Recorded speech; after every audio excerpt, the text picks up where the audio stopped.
Hello and welcome to Indus News live from Islamabad. I am Muneeb Hamid with the news of this hour. Let's begin with the headlines first.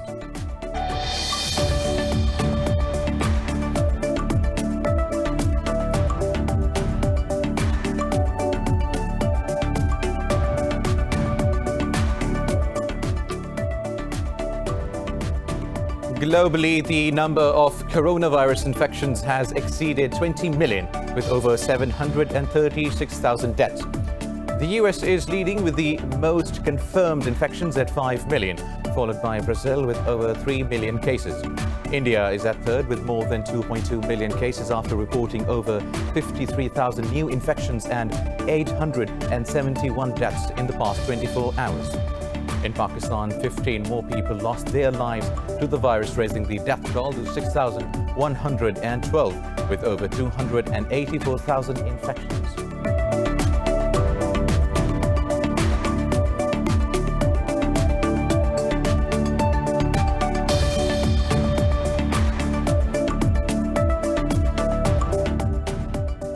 Russia says it has developed the first novel coronavirus vaccine and will begin mass production soon. At a government meeting, President Vladimir Putin has declared Russia as the first country to register a COVID-19 vaccine. Putin said the vaccine works effectively as his own daughter has also been vaccinated.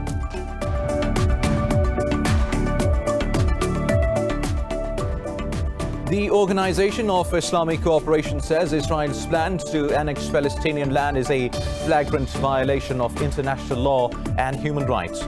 In a statement, the bloc's human rights body said it called on the global community to hold Israel accountable for rights violation.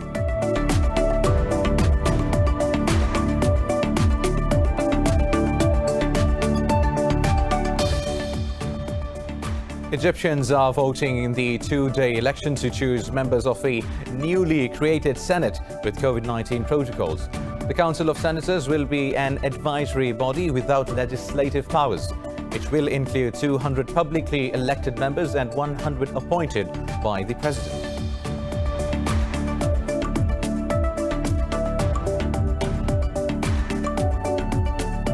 Pakistan is observing National Minorities Day today to honor the services and sacrifices rendered by religious minorities for the country. Celebrations are being held across the country, keeping the COVID-19 social distancing protocols in view.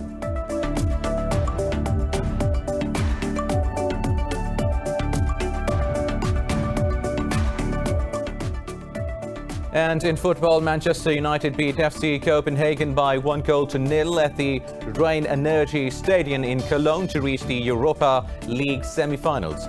Elsewhere, Inter Milan also booked a spot in the last four after defeating Bayern Leverkusen by 2-1 at the Merkur Spiel Arena in Düsseldorf.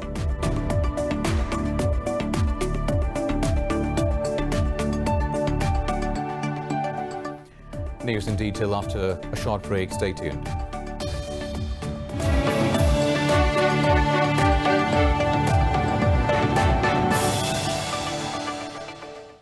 Welcome back now for the news in detail.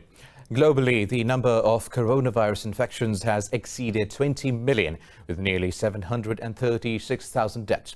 The United States is leading with the most confirmed infections at 5 million, followed by Brazil with over 3 million cases. India is at third with more than 2.2 million cases after reporting over 53,000 infections and 871 deaths in the past 24 hours. More details in this report. Governments are battling economic recession and overwhelmed healthcare systems, but COVID-19 continues to dominate. The virus continues to batter the Americas. The US President Donald Trump has not been able to garner support of the Democrats on his executive orders for a second economic relief package. It's a responsibility for the states to pick up 25% of the costs. As you can see from this slide, that cost would inure to the state of California, its taxpayers, roughly $700 million per week. If that fund, and it's a fund that has limited resources, $70 billion currently, if that fund drops to $25 billion or less, then those federal dollars disappear. In Europe, Germany continues to report new infections, but so far the country's healthcare system has not been overwhelmed. Globally, states are easing restrictions, and the World Health Organization has urged caution and called for localized lockdowns. Countries in Western Europe in general have suppressed the majority of virus transmission and are now seeing flare-ups of that disease. The trick for them now is to really focus on identifying those clusters of disease, identifying any new community transmission, and putting in place the kind of localized measures that can contain the virus, suppress the virus, and reduce exposure, and try to avoid, if possible, having the sort of countrywide lockdowns that had did so much economic damage before. In Australia, cases in the state of Victoria are finally declining, but in the New South Wales, the outbreak is picking up pace. In Asia, locally transmitted cases continue to emerge as regional countries battle to hit the zero mark. Moreover, in India, the COVID-19 surge continues as 871 more people have lost their lives overnight. Over 53,000 tested positive in the past 24 hours, with the tally crossing 2.2 million despite 140-day-long lockdown. The Health Ministry says the death toll has crossed over 45,000. It said health officials will now perform duties during their quarantine period.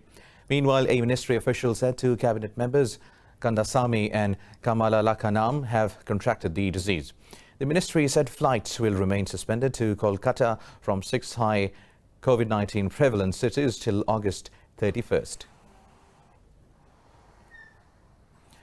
Meanwhile, in Pakistan, the COVID-19 mortality rate has fallen as 15 people lost their lives to the virus in the past 24 hours, raising the toll to 6,112. The Health Ministry says 531 cases were reported overnight as the tally crossed 285,000. The ministry said over 261,000 people have recovered from the virus so far. It said there are over 17,000 active cases in the country, among which 780 are in a critical condition. Sindh remains the worst hit province with over 124,000 infections, while Punjab has reported more than 94,000 cases. Now, the 3 youth martyred by Indian troops in a fake encounter in occupied Kashmir in July have been identified as labourers of the Rajouri district. The victims' families say they identified their loved ones after their pictures were circulated on social media. 2 of the victims were working locally as masons. The Indian troops during the operation claimed they were militants. The occupied forces have martyred dozens of innocent Kashmiris in fake encounters in the decades-long campaign. Moving on, China says the Afghan lawyer Jirga's decision to release Taliban prisoners will create favourable conditions for the intra-Afghan dialogue in the country. At a news briefing in Beijing, Chinese Foreign Ministry spokesperson Zhao Lijian welcomed the step as enabling measure. Zhao said the release of prisoners will help establish mutual trust between Kabul and the Taliban. Earlier, Afghanistan President Ashraf Ghani signed the decree to free the remaining 400 Taliban under the Doha peace deal after the lawyer Jirga passed their release. Lebanese President Michel Aoun has accepted the government's resignation over last week's massive explosion in Beirut, but Aoun has asked the government to stay as caretaker until a new cabinet is formed. Yesterday, Prime Minister Hassan Diab resigned, saying the explosion was a result of endemic corruption. More details in this report. The devastating Beirut blast has landed a politically volatile Lebanon in turmoil once again. Following 3 ministers' resignations, Prime Minister Hassan Diab stepped down along with his entire cabinet. Diab said his government has done everything to save the country, but corrupt elements are trying to score political points. He said his cabinet followed the will of the people to hold those responsible accountable for the disaster. UN Secretary General Antonio Guterres says reformation is the need of the hour for Lebanon. It is important that a credible and transparent investigation determine the cause of the explosion and bring about the accountability demanded by the Lebanese people. It is also important that reforms be implemented so as to address the needs of the Lebanese people for the longer term. Lebanon's UN envoy Amal Modalai thanked the world community for extending moral and financial support amid the time of crisis. She said the Lebanese people's demands for accountability after the Beirut explosion are justified. The pandemic added to the misery of people and compounded their sense of loss and insecurity. Their challenge was a matter of life, of economic hardship, or death by a cruel virus. Then came the explosion. It shattered Beirut, and with it, what was left of the social and financial security. People are desperate now, angry and afraid. They are demanding and deserve justice, and rightly so. Lebanon's cabinet's resignation comes amid violent protests over the government's handling of the explosion crisis. Officials estimate that the blast has caused up to $15 billion damage to a country already suffering from a deep financial crisis. Moving on, the Organization of Islamic Cooperation says Israel's plans to annex Palestinian land is a flagrant violation of international law and human rights. The bloc's human rights body said it calls on the global community to hold Tel Aviv accountable for rights violations. It said Palestinians should be helped to exercise the right of self-determination. Earlier, Jordan said it will look positively on the creation of a binational state that guarantees equal rights for Israelis and Palestinians. Israeli annexation can lead to about 4.5% of Palestinians in the West Bank living within enclave territory. Last week, Prime Minister Benjamin Netanyahu said his plan to annex parts of the Israeli-occupied West Bank is not off the table yet. He said the matter of annexation resides with the United States. Meanwhile, Israel has decided to close Gaza's main commercial trade route, the Karim Abu Salim crossing. Today, media said all entries except humanitarian aid and fuel oil will be banned. It said Defense Minister Benny Gantz ordered the closure due to the continued launching of incendiary balloons from Gaza. Palestinian officials say Israeli authorities had been preventing the entry of construction materials to the Palestinian side. Earlier, Israel said 12 fires broke out yesterday due to the launching of the balloons in 5 residential areas near its border with the Gaza Strip.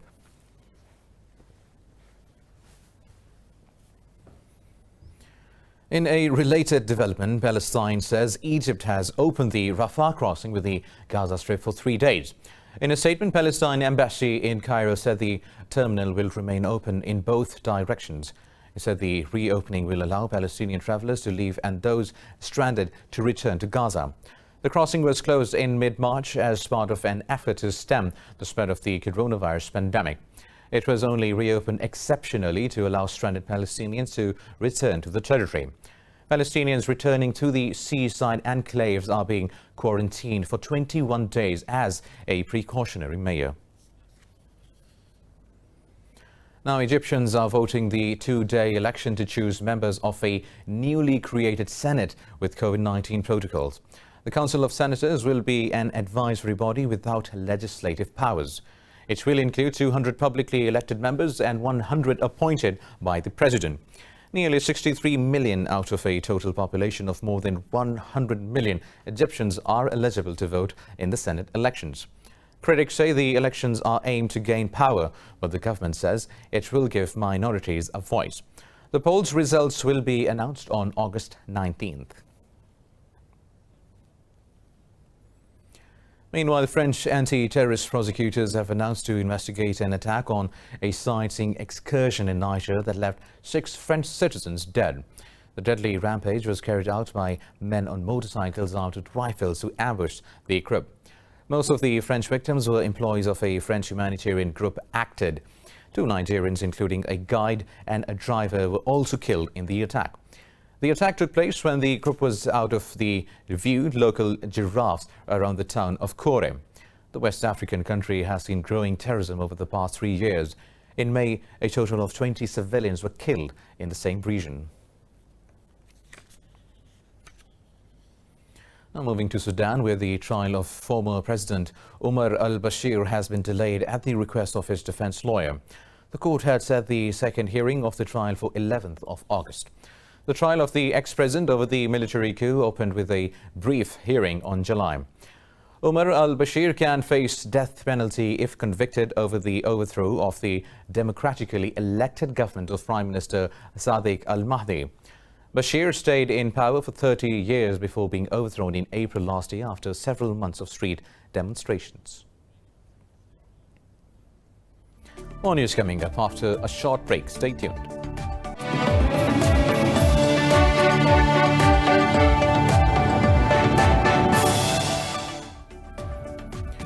Welcome back now. Moving on with the news stories.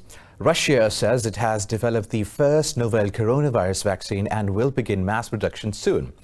Addressing a government meeting, President Vladimir Putin has declared Russia as the first country to register a COVID-19 vaccine. President Putin thanked Health Minister Mikhail Murashko for the vaccine and asked the ministry to keep him informed, while noting that it works effectively as his own daughter has also been vaccinated. This vaccine has been jointly developed by the Gamaleya Research Institute and the Russian Defense Ministry. Clinical trials of this vaccine were launched on 18th of June and all 38 volunteers have been reported to develop immunity to coronavirus. Now, Bolivia's government has ordered the military to protect key installations amid protests by the opposition calling for a quick election. La Paz has also ordered the security forces to transport medical oxygen amid clashes and roadblocks set up by the opposition. Authorities say the blockades are affecting oxygen supplies with hospital equipment for patients running low on oxygen. Hospital officials allege 33 people have died in hospitals due to the lack of oxygen. Supporters of the now exiled former President Evo Morales demand the vote to be held on September 6th instead of October 18th. Exiled in Argentina, Morales has accused the interim administration of leading a coup while encouraging protests against the delay in elections. The United States, Germany, United Kingdom and Poland have raised concerns over the recent presidential elections in Belarus and the violent protests that followed. This comes after Alexander Lukashenko was declared winner of the presidential election that the opposition described as rigged. Police and protesters clashed for the second consecutive night, in which one demonstrator was killed and thousands were detained. U.S. Secretary of State Mike Pompeo said the vote was not free and fair and condemned the ongoing violence against the protesters. Meanwhile, Germany's Foreign Minister Heiko Maas has asked the European Union to reconsider its decision to lift previously imposed sanctions against Belarus. Elsewhere, UK's Prime Minister's spokesman said Britain is raising concerns with Minsk as attempts to suppress protests are unacceptable. Now moving on to Indonesia, where Mount Sinabang spewed a giant ash cloud 5 kilometers into the sky in its second eruption in 3 days. It emitted a thunderous noise and turned the daytime sky dark. Dramatic footage showed a giant cloud of thick ash rising from the peak of the 2,460-meter mountain in Karo, North Sumatra. Residents and tourists have been advised to stay outside of the 3-kilometer radius around the volcano. They were told to wear masks to minimize the effects of falling volcanic ash. No casualties have been reported, and a spokesperson for the Civil Aviation Authority said flights were still operating in the region. Japan says it will send a team of 6 experts to instruct and advise Mauritian authorities about the extermination of oil at the spill site.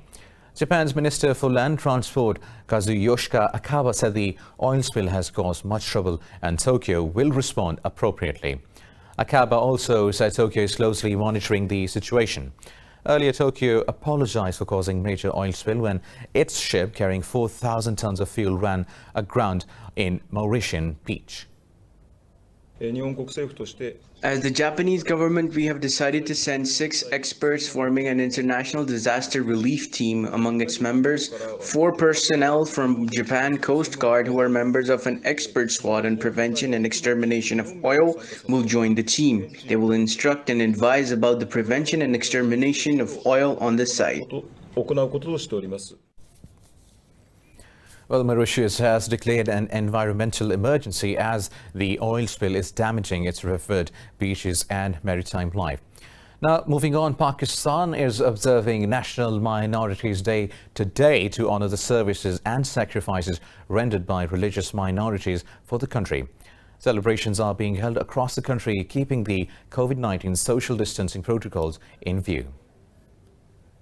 On 11th of August 1947, Pakistan's founder Muhammad Ali Jinnah laid out religious freedom, liberty, dignity, and security of all religious minorities as a core principle of the country's existence. Religious minorities have been holding key positions in Pakistan's all institutions since its existence. Since Islamabad announced 11th August as the official National Day for Minorities in 2009, the day has celebrated religious diversity in the country. To mark the day, different events including seminars and social gatherings are being arranged across the country by members of various religious minorities. In his message on the day, President Dr. Arif Alvi asked the nation to stay united through social equality and brotherhood in the society. The president said, "No country can progress unless all communities are treated equally with respect."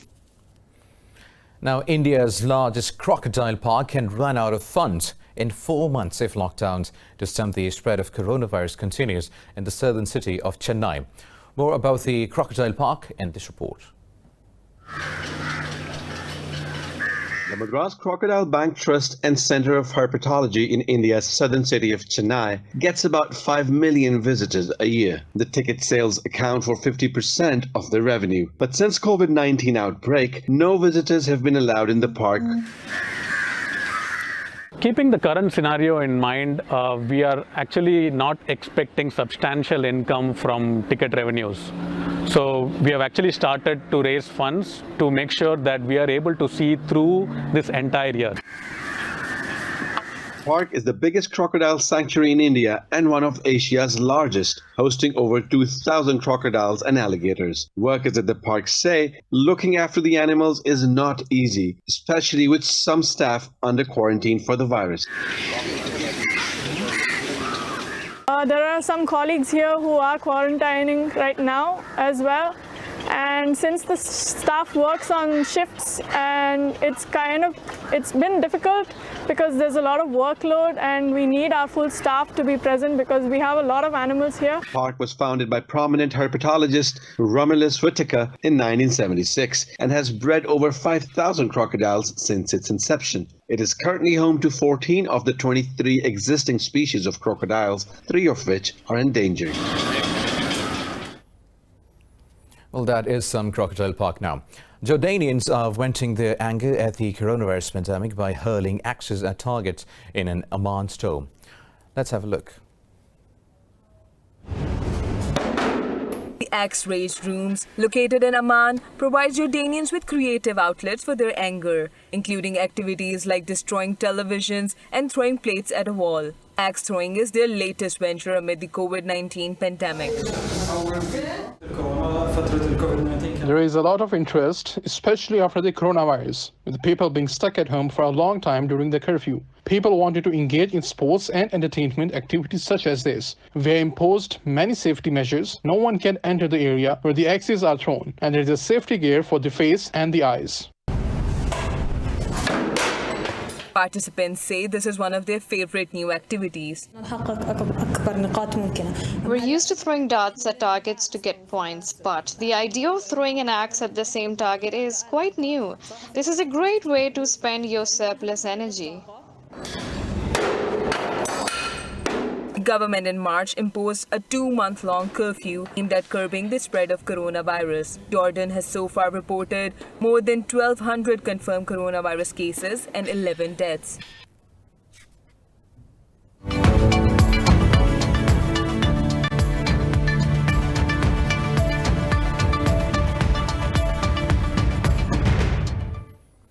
European stocks have jumped up over news of Russia developing COVID-19 vaccine tracking gains in Asia and the United States. The pan-European stock 600 have climbed almost 2%, with autos jumping over 3% to lead gains after China reported a surge in car sales in July. London's FTSE jumped over 2% after government data showed unemployment was reduced by 220,000. Paris's CAC 40 and Frankfurt's DAX climbed over 2.5% as all sectors and major bourses entered positive territory. Earlier, most Asian stock gained, with the exception of mainland Chinese bourses that shed early gains over rising Sino-US tensions.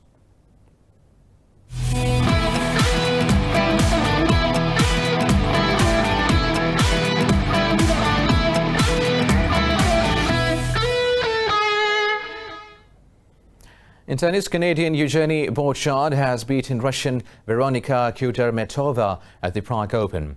This was Bouchard's first official win since January. Bouchard defeated the world number 40 in straight sets after getting a wild card entry into the event. Ranked 330th in the world, Bouchard saved all 5 breakpoints she faced and won 72% of her points on first serve. In recent years, a former world number 5 and the Wimbledon finalist in 2014, Bouchard has tumbled down the rankings. She will play the winner of a match between Slovenian Tamara Zidanske and Czech Katerina Siniakova in the second round. Now, in the Europa League, Manchester United has beaten the FC Copenhagen by 1-0 at the Rhein Energy Stadium in Cologne to reach the semi-finals. January signing Bruno Fernandes converted an extra time as the Red Devils had to dig deep to overcome the Danes. Copenhagen dominated the opening half and missed several chances before United spurred into action with Fernandes and Mason Greenwood hitting the woodwork. Copenhagen's goalkeeper Carl-Johan Johnson was imperious, but United held on to move to the next round. Elsewhere, Inter Milan also booked a spot in the last 4 after defeating Bayern Leverkusen by 2-1 at the Merkur Spell Arena in Dusseldorf. Nicola Barella and Romelu Lukaku scored 6 minutes apart before reported Chelsea target Kai Havertz pulled a goal back for the Germans. Ukraine's Shakhtar Donetsk will meet Switzerland's FC Basel.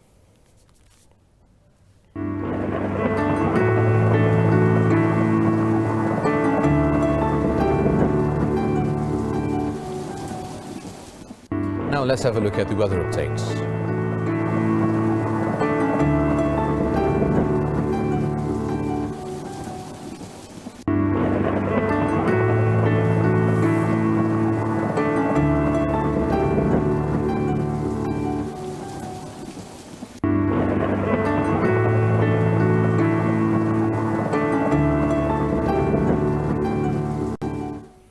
Well, that's all for now. For the latest updates, you can follow us on social media at Indus.News. Take care.